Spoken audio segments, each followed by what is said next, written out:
നമസ്കാരം.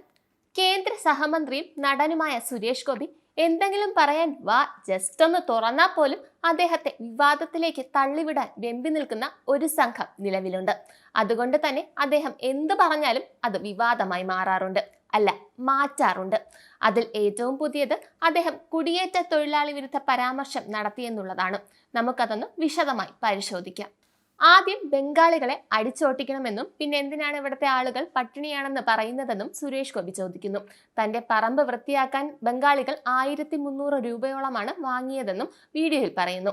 അവർ കൊണ്ടുവന്ന കൈക്കോട്ടിനും കൊട്ടയ്ക്കും 100 രൂപ വാടകയും വാങ്ങിയെന്നും അതിനാൽ താൻ ട്രാക്ടർ അടക്കം തന്റെ സ്ഥലത്ത് വാങ്ങിയിട്ടിട്ടുണ്ടെന്നും സുരേഷ് ഗോപി പറയുന്നു. ബംഗാളികളെയും തൊഴിലുറപ്പ് തൊഴിലാളികളെയും താരതമ്യം ചെയ്തും സുരേഷ് ഗോപി സംസാരിച്ചു.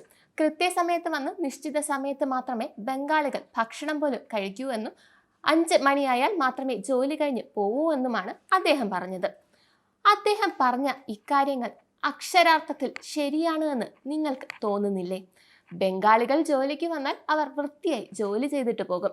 സത്യം പറഞ്ഞാൽ മലയാളികൾ ചെയ്യുന്നതിൻ്റെയും വൃത്തിക്കും വെടുപ്പിനും ജോലി ചെയ്തിട്ട് പോകുമെന്ന് പറയാം. രാവിലെ 8 മുതൽ വൈകിട്ട് 5 മണി വരെ എല്ലുമുറിയെ പണിയെടുക്കും.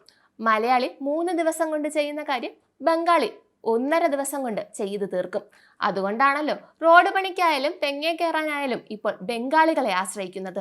ബംഗാളികളുടെ മികവ് കൊണ്ട് മലയാളികൾ പട്ടിണിയാവുന്നു എന്ന് പറഞ്ഞതിൽ തെറ്റ് പറയാനുണ്ടോ?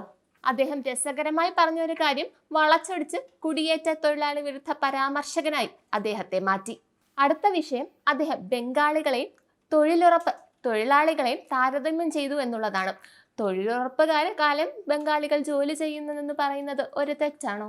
അതൊരു വാസ്തവമല്ലേ? സോഷ്യൽ മീഡിയ റീൽസുകൾ കാണുന്നവരായിരിക്കുമല്ലോ നിങ്ങൾ. അതുകൊണ്ട് അതിനെക്കുറിച്ച് കൂടുതൽ ഞാൻ വിശദീകരിക്കേണ്ട കാര്യമൊന്നുമില്ലല്ലോ, അല്ലേ? സുരേഷ് ഗോപിയുടെ നിരപരാധിത്വം നിങ്ങൾ ആദ്യം മനസ്സിലാക്കുക. അദ്ദേഹം ഏത് രീതിയിലാണ് ഓരോ കാര്യങ്ങൾ പറയുന്നതെന്ന് മനസ്സിലാക്കുക. ചേട്ടന്മാരെ ചേച്ചിമാരെ എന്നിട്ട് പോരെ വിവാദമുണ്ടാക്കൽ. നന്ദി, നമസ്കാരം. നിങ്ങൾക്കും ആനന്ദ മീഡിയയുടെ പ്രേക്ഷകരിൽ ഒരാളാകണ്ടേ? യൂറോപ്പിലും US-ലും ആഫ്രിക്കയിലും അടക്കം പ്രവാസികൾ ഉള്ളയിടങ്ങളിലൊക്കെ ജനപ്രിയ ചാനലുമായി ആനന്ദ് മീഡിയ ഒപ്പമുണ്ട്. ഏഷ്യാനെറ്റ് ഫ്ലവേഴ്സ് അടക്കം നിങ്ങളുടെ വിരൽത്തുമ്പിലെത്തും. ആദ്യം റോക്കു ബോക്സ് സ്വന്തമാക്കുക.